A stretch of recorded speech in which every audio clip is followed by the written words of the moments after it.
자, 이어서 언어와 매체 3강 부분 40페이지 부분을 좀 보겠습니다. 여기 이 부분에서는 매체 언어의 탐구와 활용이라고 하는 제목을 갖고 있는 단원이에요. 여기 첫 번째 내용에서 매체의 특성에 따라서 정보가 어떻게 구성이 되는지 좀 체크를 해보면 첫 번째 정보 구성 방식이 달라질 수가 있어요. 다음 두 번째는 유통되는 방식도 달라지겠죠. 그 다음에 의사소통에 활용한다는데 자, 최종적으로 이것을 의사소통을 하기 위해서 서로 뜻을 전달하고 알게 되는 의사소통에 활용하는 것으로 최종 목표가 정해지게 되겠죠. 그래서 가장 주요한 것은 정보 구성과 유통되는 방식에 대한 어떤 그 차이점을 아마 문제화할 걸로 보여요. 그래서 이 부분이 바로 매체 파트의 문제화되는 개념이에요. 이거에 입각해서 출제자들이 문제를 구성할 거란 얘기지. 그러면 두 번째 검은점에 보니까 거기 매체에서 이 정보 구성이라고 했죠. 이 정보 파트에서는 뭐가 첫 번째 어떠한 언어를 사용하는지, 그 다음에 그 양과 질을 어느 정도로 정하게 될 건지, 그 다음에 정보 제공의 속도에 관련돼서 빠르게 전달할 건지 좀 천천히 유포를 할 건지, 그 다음에 그것을 어떻게 보존할 것인지 등을 1, 2, 3, 4번 선택지에서 물어볼 수 있습니다. 또 정보 제공자의 범위의 폐쇄성이라고 그랬죠. 폐쇄성과 개방성까지 쭉 해서 요게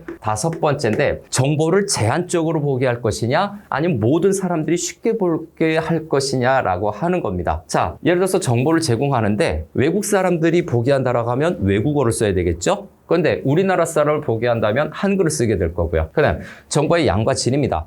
일반적으로 요리법을 인터넷이나 책을 통해서 정보를 공개한다. 그건 자세히 알려줘도 돼요. 사람들이. 그런데 군사 기밀에 관련된 정보를 모두 다 공개하면 적국에서 활용을 하겠죠. 우리의 안보가 위험해지니까 그거는 좀 제한적으로 공개하거나 공개를 안 하거나 이런 방식으로 구성이 될 거예요. 그다음 제공 속도입니다. 지금 예를 들어서 뭐 홍수라든가 좀 그런 자연적인 재난이 있으면 그 제공 속도를 굉장히 빨리 해야 됩니다. 그런데 충분하게 어떤 정책을 정한다든가 아니면 어떠한 그 제도를 시행하려고 할 때는 충분하게 의견을 들어야 되기 때문에 정보 제공 속도가 생각보다 빠르지 않아도 어느 정도 시간을 두고 제공을 해도 된다라는 얘기죠. 그 다음에 정보를 보존하는 방법, 어디에다 보존할 것이냐, 뭐 하드디스크, SSD, 그 다음에 각종 서버 뭐 이런 거죠. 얼마 전에 뭐 유명한 우리 전 국민이 쓰는 메신저의 서버가 좀 고장이 나서 먹통이 돼서 난리가 난 적이 있었죠. 정보의 보존이 좀 문제가 될 수도 있고, 그 다음 정보 제공 범위 폐쇄성과 개방성은 아까 양가질에서도 언급했었던 것과 좀 같이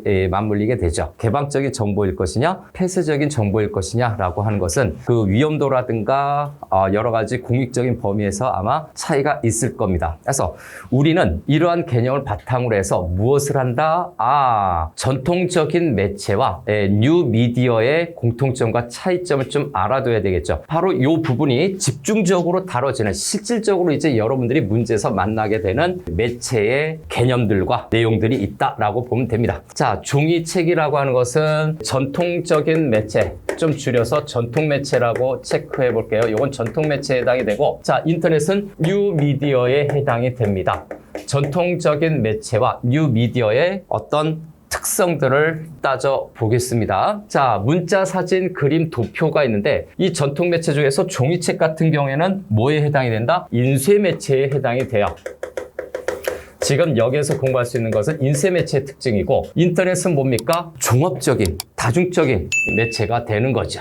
그래서 인쇄 매체고, 요거는 다중적인 매체다 또는 종합적인 매체다, 이렇게 볼 수가 있죠. 문자, 사진, 그림, 도표라고 해서 2차원적인 겁니다. 그런데 여기에서는 저 내용뿐만이 아니라, 자, 문자, 사진, 그림은 공통점으로 있어요. 문자, 사진, 그림, 도표 등은 공통적으로 들어갈 수 있으나 여기서 새롭게 들어간 것이 음성, 음향, 그죠? 음성은 사람이 내는 소리, 음향은 주변 소리, 그 다음에 영상이 있는 거죠. 이 중에서 가장 전달력이 큰 거는 사진과 그림, 영상입니다. 자, 시각자료죠. 네, 시각자료와 청각자료를, 자, 음성, 음향은 청각자료라고 할까요? 청각자료와 시각자료를 모두 종합적으로 사용할 수 있는 것이 인터넷이다. 그 다음에 정보의 양과 질로 한번 볼까요? 자, 그래서 언어적인 부분은 이렇게 체크할 수가 있고, 그 다음에 정보의 양과 질 부분에서는 어떤 특성이 있는가? 적은 사람들에게 정보를 전달하는 거죠. 그 다음에 전문성과 신뢰성은 있어요. 그래서 전문가들,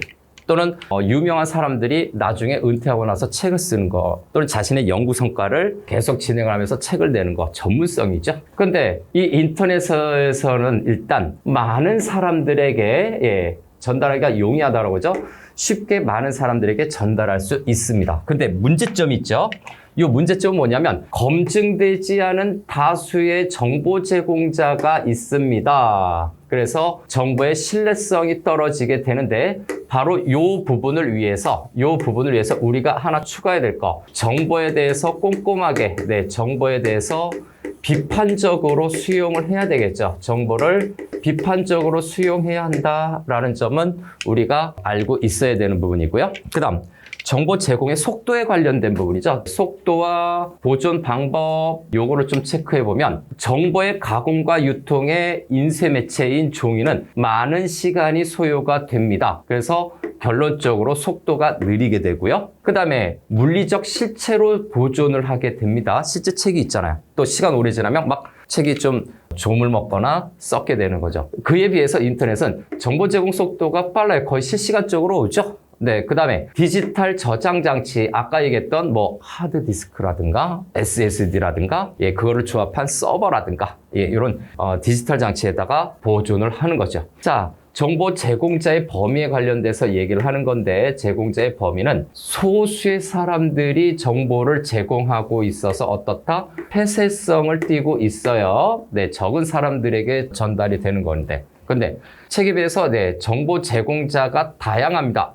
진짜 너나 할 것 없이 이 개인도 정보 제공자가 될 수 있어요. 그래서 요거는 개방성을 띠고 있다 라고 얘기할 수 있습니다. 자, 요거에 대해서 이제 상대적이고 일반적인 특성인데, 결국 인쇄 매체와 뉴미디어, 전통 매체와 다중 매체 또는 종합적인 매체의 특성을 여기에서 좀 알아두자라는 의미로 해석하면 되겠습니다. 이 부분은요. 그 다음 넘어가 볼까요? 다양한 관점과 가치를 고려해서 매체 자료를 수용한다라고 하는 부분이 있습니다. 자, 이 부분은 어떠한 내용이 있는지 한번 또 살펴봐야 되겠죠? 그래서 다양한 관점과 가치를 고려해서 매체 자료를 수용해야 한다라는 점. 자, 이 부분은 밑에 내용을 한번 볼까요? 동일한 매체 자료라도, 같은 매체 자료라도 바라보는 관점과 가치에 따라서 평가 해석이 달라질 수 있다. 그렇죠. 이 정보가 일단 동일한 매체 자료라고 할게요. 매체 자료도 관점이라든가 가치죠. 관점, 가치에 따라서 평가 해석이 달라질 수 있어요. 달라요. 자, 같은 텔레비전 드라마에 대해서도 가치 판단이 다를 수 있다라고 하는 건데, 자, 여러 가지 관점을 한번 볼까요? 여기에 있는 예시들이 실제 문제로 활용될 수 있는 개념일 거예요. 네, 별관이라고 생각하지 말고 한번 봅시다. 자, 예술적 가치를 중시하는 관점과 그 다음에 현실 세계를 그대로 반영해야 된다라는 관점, 그 다음에 사회적 가치를 중시하는 관점, 그 다음 연출가의 의식이 중요하다, 연출가가 중요하다라는 관점, 그 다음에 시청자의 수용이 중요하다라는 관점, 그 다음 새로운 것을 만들어야 된다, 새로운 세계를 창조해야 된다라는 관점 등이 같이 맞물려서 이 텔레비전 드라마를 예시를 볼 때 관점이 달라지겠죠. 그래서 예시적인 겁니다. 이게 문제화되는 문제의 예시겠죠. 그래서 이 텔레비전 드라마라고 하는 요 영역이 지금 이 부분으로 나오는 거죠. 자, 언급되어 있는 이 부분이 문제화 예시 부분이라고 봐야 되겠죠. 문제화 예시인데, 자, 저속한 장면이 있거나 또는 저속한 장면에 대해서 여기 예술적 가치는 뭡니까? 긍정적으로 평가를 합니다. 여기에서는요, 긍정적으로 평가를 하는데 사회적 가치를 중시하면 부정적이에요. 같은 내용이더라도 이 저속한 장면, 좀 야한 장면들이라고 해야 되나요? 좀 수위가 높은 그런 것들은 예술적 가치면 인정할 수 있어. 예술의 자유야, 표현의 자유야 라고 할 수 있지만, 사회적 가치는 어린아이들이 이걸 보고 뭘 배우겠습니까? 라고 하고 부정적인 반응을 보일 수가 있다는 내용이죠. 그 다음에 텔레비전 드라마에서 이거 말고 일상의 자연스러운 삶인가요? 네, 요거를 좀 색깔을 바꿔서 일상의 자연스러운 삶을 있는 그대로 보여주는 부분에서는, 자, 위아래로 여기에서 또 대조가 되죠. 그래서 앞에서 살펴봤던 거는 여기가 서로 대조가 되고 있죠. 여기 좌우가 대조를 이루고 있습니다. 여기가 대조를 이루고 있고, 그 다음에 요 자연의 일상스러운 삶을 보여주는 것은 요 부분에서 요 요 부분에서 대조를 이루고 있죠. 자, 일상에 있는 거를 그대로 보여줬다라고 하는 것은 실감나게 보여줬다라는 평가로서 긍정적이에요. 그런데 현실 세계를 벗어난 상상력이다라고 생각하게 되면은 어떻게 됩니까? 당연히 부정적이겠죠. 여기는 부정적이다라고 내용이 밑에 있어요. 다음에 오른쪽으로 와서 연출가의 독특한 시각, 뭐 미장센 같은 건가요? 네, 이런 부분이겠죠. 자, 연출가의 독특한 시각 부분에서 난해한 장면이 나오게 되면 연출가의 의식이 중요하다라고 하는 것은 연출가만의 시각을 보여주고 있다라는 점에서 긍정적이에요. 즉 여기서 독창적, 창의적이다라고 인식을 하는 거죠. 시청자의 수용이 중요하다라는 점은 이해하기가 어려워요. 그래서 여기에서는 당연히 부정적인 반응이 나타나게 될 겁니다. 이거는 또 이 영역에서, 이쪽 영역에서 또 대조를 이루는 관점이 나오네요. 여기에서도 대조적인 관점이 나오고 있습니다. 아, 이렇게 되는구나. 하나의 어떤 매스미디어의 텔레비전에서 방송하는 그 장면에 따라서, 내용에 따라서, 또 관점에 따라서 그 의미가 사뭇 달라진다라는 점을 확인할 수 있습니다. 자, 요런 부분이죠. 방금 요런 거는 문제와 예시고요. 예술적 가치, 현실 세계, 새로운 세계, 사회적 가치, 연출자의 의식이 중요하다, 시청자의 수용이 중요하다. 이런 부분들은 선택지, 문제 1, 2, 3, 4번 선택지에 들어가는 내용들이 되는 겁니다. 그래서 이 내용을 어떻게 활용할 것이다?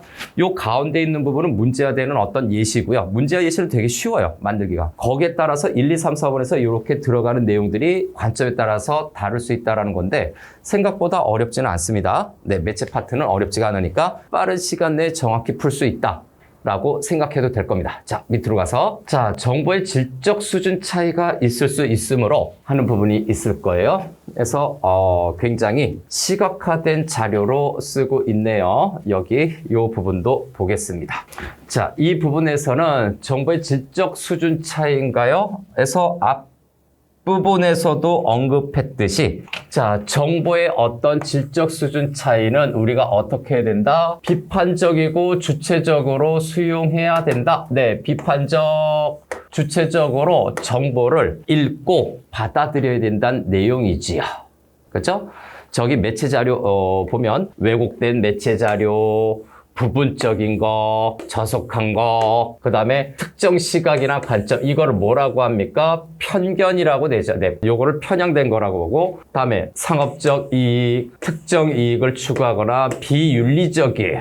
막 범죄 같은 거, 이런 걸 다루게 되면 어떻게 됩니까? 수용자가 이거를 판단할 때 일단 믿을만한지, 공신력 있고 믿을만한지 신뢰성을 일단 확인해야 되고요. 첫 번째죠. 문제 구성을 신뢰성이라고 직접 쓰지는 않겠지만 신뢰성에 관련된 내용으로 말을 풀어서 1, 2, 3, 4번을 구성하게 될 거예요. 다음, 타당성이죠. 마땅히 그러한 건가? 그것이 이론적으로, 논리적으로, 이성적으로 맞는 건가? 라는 점. 그 다음에 이해관계죠. 거기에 관계된 사람들은 그렇게 할 수밖에 없었나? 다른 사람들은 또 어떻게 여기에 관련돼서 생각하고 행동할 것인가? 이런 거를 좀 봐야 돼요. 그 다음에 요거 이해관계는 이제 영향력이라고도 우리가 생각해 볼 수가 있죠. 거기에 내포된 시각과 관점이죠. 그래서 시각과 관점이 무엇인지를 또 생각해 봐야 되는데 예를 들어서 겉으로는 아무 행동을 안 하는 것 같지만 그 사람의 내면은 부정적인 시각이 담겨져 있다. 그럼 어떻게 됩니까? 나중에 그 행동이 변할 수 있겠죠? 어떤 사안에 대해서. 다음에 부각된 정보와 누락된 정보죠. 그래서 누락된 정보. 부각된 거는 강조하는 정보예요. 그래서 강조를 하는 거나 또는 결핍이죠. 강조와 결핍 여부를 또 확인해야 되겠는데 요 다섯 번째 부분은 생각보다 구분이 안 될 수도 있어요. 특히 누락된 거. 그죠? 누락된 거를 처음에는 좀 잘 발견하기 어려울 수 있다. 의외로 쉬운 것 같지만 이 부분은 아마 문제를 풀 때 연습을 좀 해야 될 부분일 겁니다. 자, 계속해서 내용이 좀 길어요. 다음 페이지로 넘어가 보면 여기 있죠. 자, 목적, 수용자, 매체라고 하는데 여기에서 우리가 확인해야 될 거는 어떠한 내용이 언급되어 있고 우리가 실제 수능에서 어떠한 것들이 필요한지 살펴보는 것도 의의가 있다. 그리고 여기에서 출제되는 개념 범위가 담겨져 있다라고 생각하면 살펴볼 만합니다. 생각보다 길게 언급이 잘 되어 있죠. 자, 다시 한번 저 위에 있죠. 목적이라든가 수용자라든가 매체 특성을 세 개를 다 고려합니다. 그래서 다양한 매체 자료를 생산한다라고 하는데 소통 목적인가요? 해서 소통 목적에 따른 매체 자료 생산이라고 하는 범주의 내용을 한번 보겠습니다. 자, 첫 번째 소통 목적이 뭡니까? 소통 목적이 여기 쭉 나와 있죠. 첫 번째 정보 전달, 설득, 요거 1번, 2번으로 잡을게요. 정보 전달은 설명문이고요. 우리가 글을 접하면 설명문에 해당이 되는 거, 설득은 논설문, 강연문 뭐 이런 걸로 봐야 되겠죠. 그 다음 세 번째 심미적 정서 표현은 문학입니다. 문학이고요. 그 다음에 네 번째는 사회적 상호작용이라고 얘기했나요? 요거는 실용문이라고 얘기합니다. 우리 신문기사 같은 거 실용문에 해당되는 거예요. 이게 바로 뭡니까? 언어와 매체에서도 설명문, 논설문, 문학, 실용문이 예시로 쓰일 수 있다라는 거예요. 즉 언어와 매체는 문법만 나온다라는 고정관념을 버려야 돼요. 문법은 1번부터 5번 문제 사이에 있고 나머지 6문제는 이러한 글들을 활용해서 매체적인 특성을 물어보고 있다. 라고 봐야 되겠죠. 그러나 어렵지는 않아요. 예, 자주 연습하고 꾸준히 수능 때까지 연습하면 이 매체 파트 6번부터 11번은 다 맞을 수 있다라는 거죠. 자, 일단 정보 전달이죠. 객관적이고 신뢰할 수 있는 내용을 간결하게 표현하는 것은 요거는 설명문에 해당이 되는 겁니다. 1번에 해당이 되는 거죠. 타당한 근거를 제시하는 거고요. 주장을 명확하게 하는 것은 요거 2번에 해당되는 논설에 해당되는 내용이죠. 그 다음에 심미적 표현은 뭡니까? 아름다움이나 즐거움이죠. 그래서 요거는 예술미가 있으면서 거기에 감동과 깨달음을 우리가 느낄 수 있는 거겠죠. 이거를 뭐라고 했습니까? 우리 문학 파트에서는 문학적 효용성, 또 뭐 다른 용어를 좀 갖다 붙이면 카타르시스적 기능이라고도 얘기를 해요. 그 다음에 사회적 상호작용이죠. 사적인 인간관계의 형성이죠. 형성과 유지에 관련된 내용이고요. 그래서 사적인 영역과 공적인 영역입니다. 관계를 위한 내용이다 해서 관계 형성이죠. 여기에서는 관계가 중요한 키워드가 됩니다. 여기에선 관계 부분을 체크합시다. 다시 그 예시로 좀 넘어가면요. 이제 매체죠. 매체에 관련된 예시로 좀 보게 되면 신문의 뉴스나라고 해서 요게 우리한테 좀 중요한 건가요? 자, 신문의 뉴스.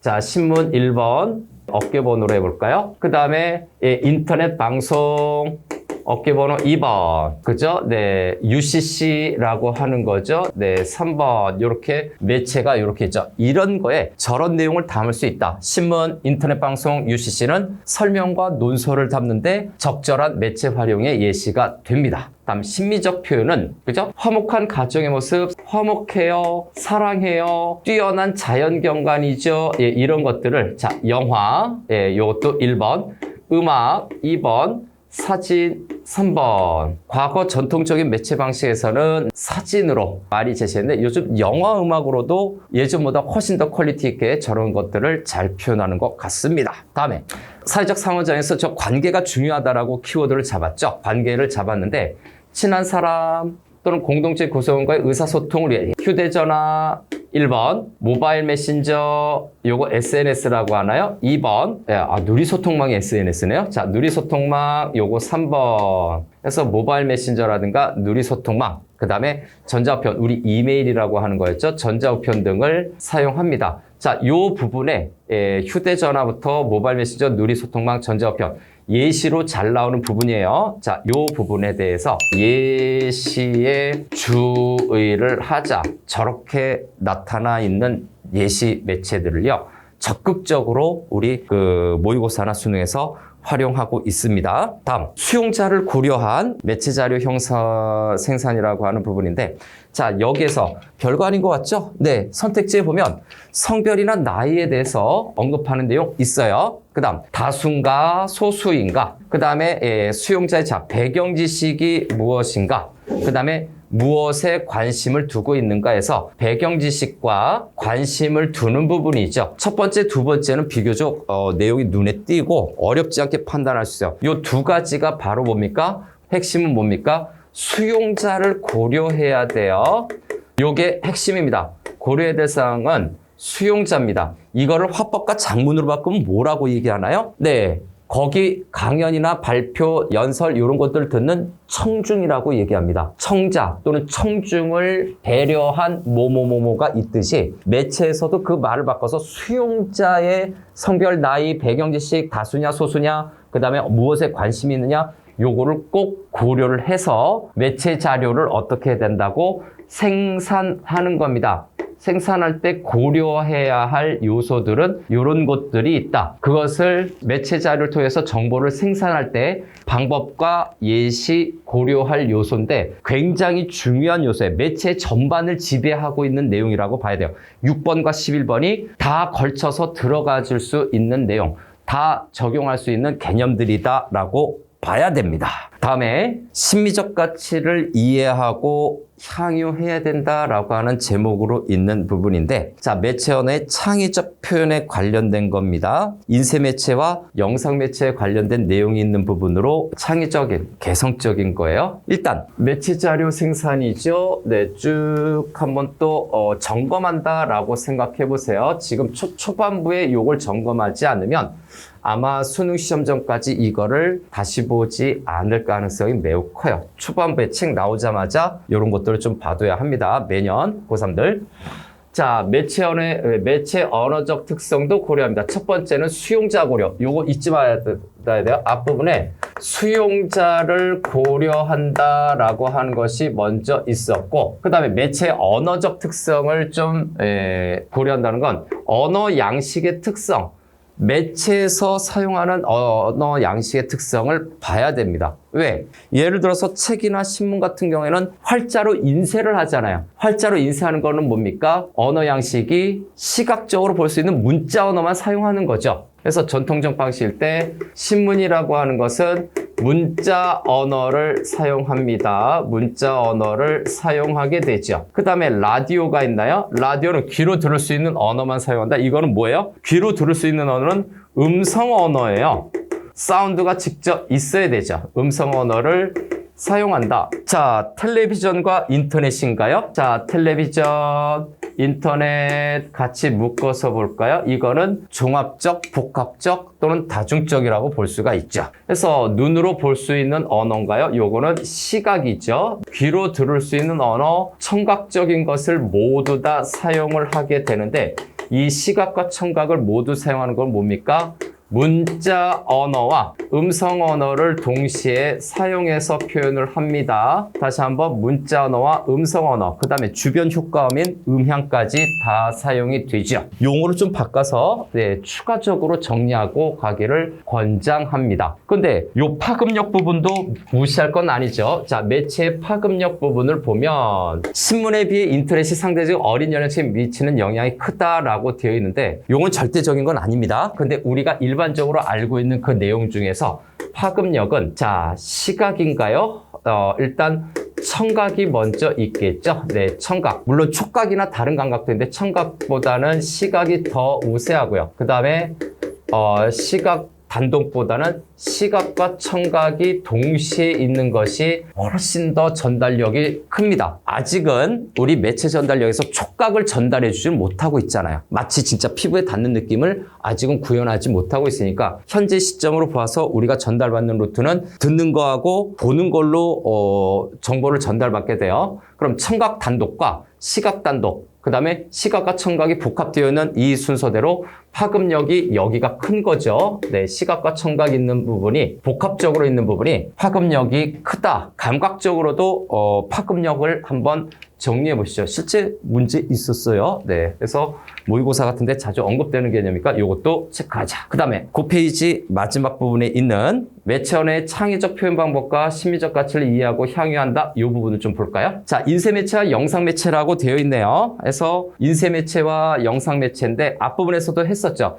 인쇄 매체라고 하는 것은 문자, 이미지 등의 언어다 시각적이죠. 그래서 요거는 시각과 여기에다 쓸까요? 시각적인 언어와 함께 문자 언어죠. 네, 시각과 문자 언어를 사용합니다. 다음 영상 매체 같은 경우는 어떻습니까? 소리 등이 들어가죠. 그래서 요거는 시각과 밑으로 쓸까요? 시각도 물론 있고요. 그 다음에 청각도 있습니다. 그래서 시각과 청각이 있다라고 하는 것은 그 문자 언어죠. 문자 언어와 앞부분에 했던 거예요. 그 다음에 음성 언어를 모두 다 사용하기 때문에 굉장히 영상 매체의 전달력과 파급력이 센 편입니다. 영상 매체. 책을 정말 장시간 오랫동안 읽어야 효과가 있는 거를 영상 매체는 그거의 10분의 1도 안 되는 뭡니까? 비율로 전달이 가능해요. 압축적으로 전달이 가능하죠. 그래서 여기에 있나요? 언어 자체가 지니고 있는 특성도 있죠. 언어 자체가 지니고 있는 특성도 물론 활용을 해야 되겠지만 복합 양식성을 활용, 바로 문자 언어와 음성 언어, 시각과 청각이 복합되는 복합 양식성이죠. 이게 아마 주요 평가 요소가 될 거예요. 그래야만 뭐가 될 수 있다? 창의적이다. 창의적이다라고 하는 것은 결국 뭡니까? 창의적 표현이라고 하는 것은 복합적으로 표현을 하라라는 얘기죠. 복합 양식성이라고 되어 있죠. 저걸로 맞춰줄까요? 복합 양식성을 지니고 있다라는 점 잊지 맙시다. 하나가 아니라 두세 개가 붙는다라고 보면 되겠습니다.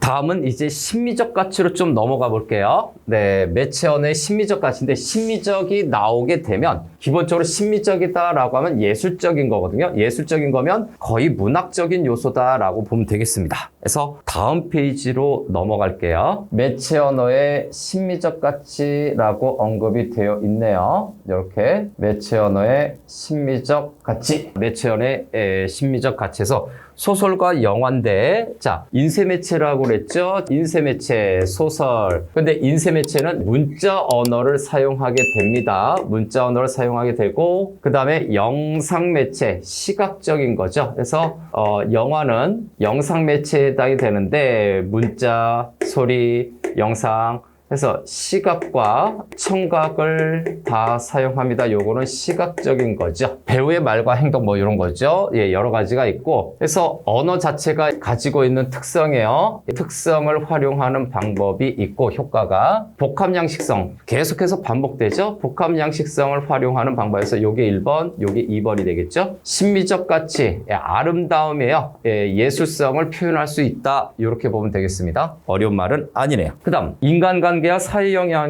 사회생활에 영향을 미쳐요. 어떤 거에? 의사소통에 일단 영향을 미치게 되죠. 개인적이든 사회적이든 의사소통에 영향을 미친다. 기본 중에 기본 내용이에요. 지금 언어와 매체든 화법과 작문이든 선택 과목에 들어가는 그 내용은요, 기본적인 모토가 뭐다? 의사소통이라고 봐야 됩니다. 그래서 그렇기 때문에 이 의사소통과 인간관계에 영향을 미치게 됩니다. 그래서 관계인가요? 우리 옛날 미생이라고 하는 그 드라마를 봤을 때는 관시라고도 얘기하죠. 중국어로. 왜 나오느냐? 인간관계, 관시, 중요하다는 내용입니다.